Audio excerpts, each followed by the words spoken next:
And I think that they don't know what to do other than to try and come back to Britain and rebuild themselves as some sort of members of the royal family. It's a terrible failure of judgment, a shocking betrayal, fundamental flaws. And completely unforeseen, but the right thing to do. I mean, the point was that we'd always criticised Charles for being hesitant and backing away from controversy. Absolutely. This is a real crisis for the monarchy.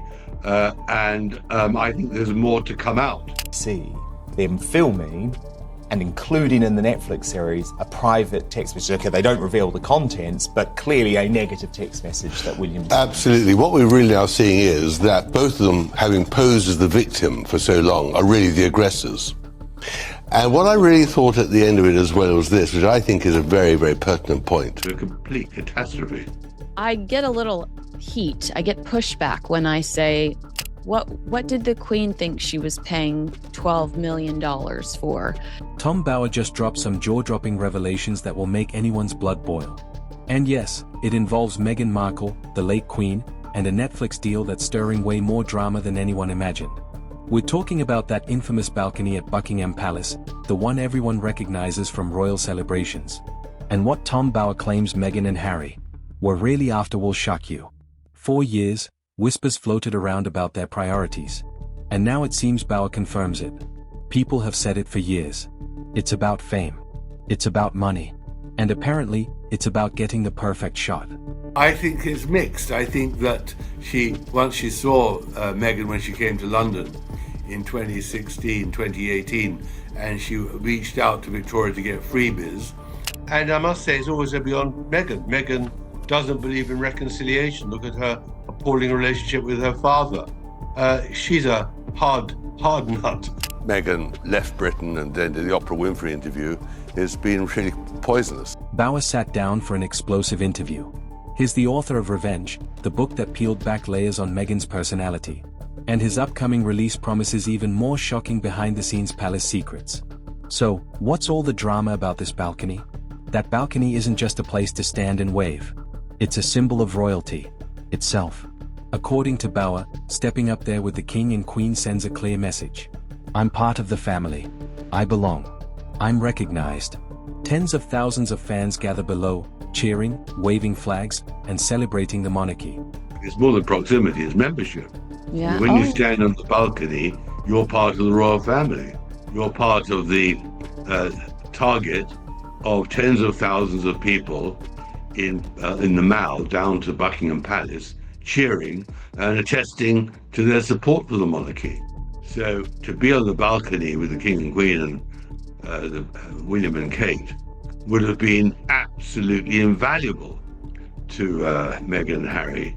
Of course, that was denied to them, and now they needed even more. And if you're on that balcony, you're the star of that celebration. You're the face of the moment. But here's the shocking twist. Bower claims Harry and Meghan came back to Britain for the Jubilee with a plan.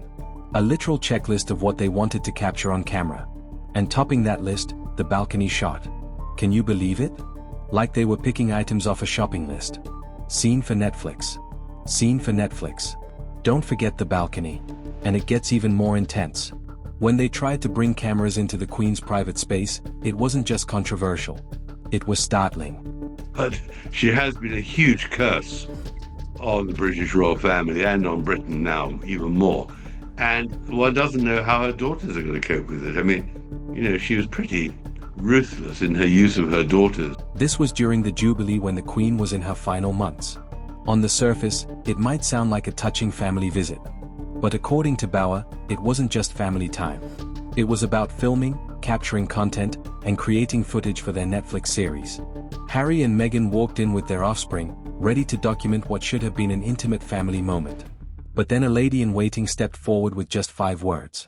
No cameras, no pictures. Can you imagine that?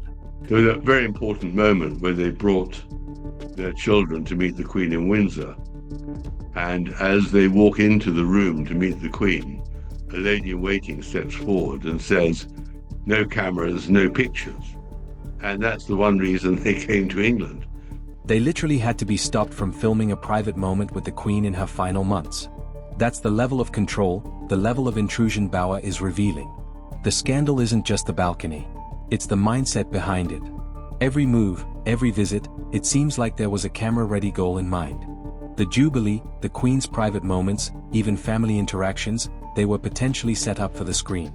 Bauer paints a picture of calculated scenes where real family moments risked becoming part of a media spectacle.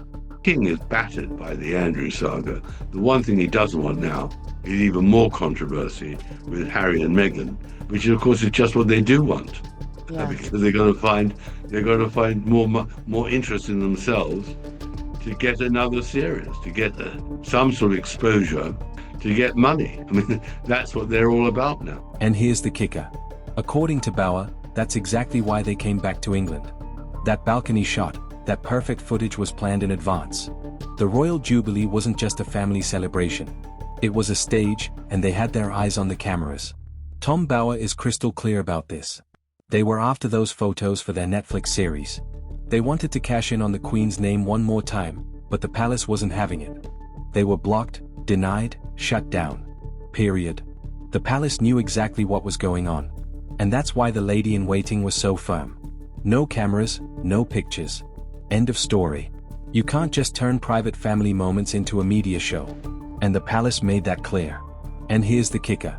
They brought their offspring along as part of the plan. Almost like props for the camera, content to film and sell.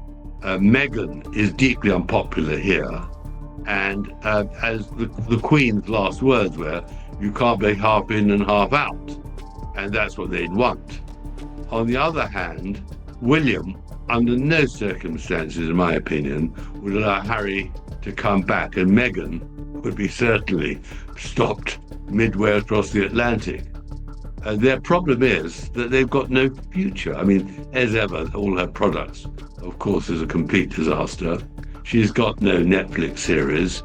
She hasn't got any project at all. It's chilling when you think about it. Family Time turned into a media checklist, and Bauer exposes that raw truth. But the drama doesn't stop there. Enter the Andrew scandal, and suddenly the monarchy is on unstable ground. Bauer doesn't just focus on Harry and Meghan. He dives into how Prince Andrew's crisis threatens the entire royal institution. And this matters because while the palace is scrambling to contain Andrew's mess, Harry and Meghan are circling like opportunists, ready to capitalize on chaos. Bauer reveals something that will send shivers down your spine. He believes secret recordings exist. Hidden cameras, video evidence of Prince Andrew. When that drops, the fallout will rock the monarchy to its core. King Charles knew trouble was coming. Bauer explains that he received a tip from Washington. More damaging revelations were imminent. That's when Prince William flew to Balmoral. Bauer paints the scene. And they are literally wallowing in a maze where to go. And so predictably. And so that is the problem. And for them to come back in the midst of the current royal crisis here would be impossible to imagine. I mean, an institutional risk to the British monarchy? Mm-hmm. Oh, absolutely. A huge risk. Really? Absolutely, because there's no doubt as they become more desperate financially and reputationally and seeking a purpose, they will do some very foolish things. And whatever Andrew has done, they will double the problem because they will not be controllable from London. So I do think that after Andrew, Charles and William do have this problem with the Montecito royals. Yeah. William was embarrassed by Andrew's behavior at a London funeral where Andrew was acting like nothing was wrong. William went straight to his father and said, "This cannot continue." And William was right. King Charles finally took action. Andrew was quietly moved out of Royal Lodge in the dead of night, stripped of his titles and essentially sidelined. But here's the problem. While the palace was scrambling to contain this crisis, Harry and Meghan saw opportunity. They saw chaos. They saw weakness. They saw a chance to negotiate their way back into the spotlight. Bauer calls this a major crisis for King Charles because Britain's reputation is already being shaken by Andrew. And the last thing the king needs is more scandal from California. And it gets worse. Bauer exposes just how desperate their finances are. Remember at the start of the interview, he warned it was bad, but it's worse than anyone thought. Netflix isn't offering another series. The Archewell Foundation is basically inactive, and money isn't flowing like it used to. Their lavish lifestyle.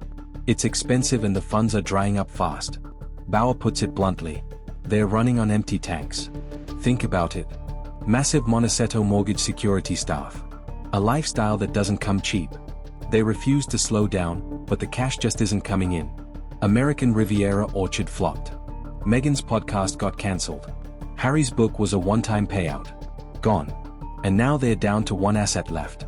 Their connection to the royal family, their Sussex titles, their brand. But that brand only has value if they can prove they're still connected to royalty. That's the reality Bauer lays bare. And it's a high-stakes game of survival in the public eye. The story doesn't stop with money and Netflix. Tom Bauer takes it even deeper. He explains that Harry and Meghan aren't just desperate. They're strategic players. Every move they make seems designed to keep the spotlight on them and to remind the world that they're still royalty adjacent.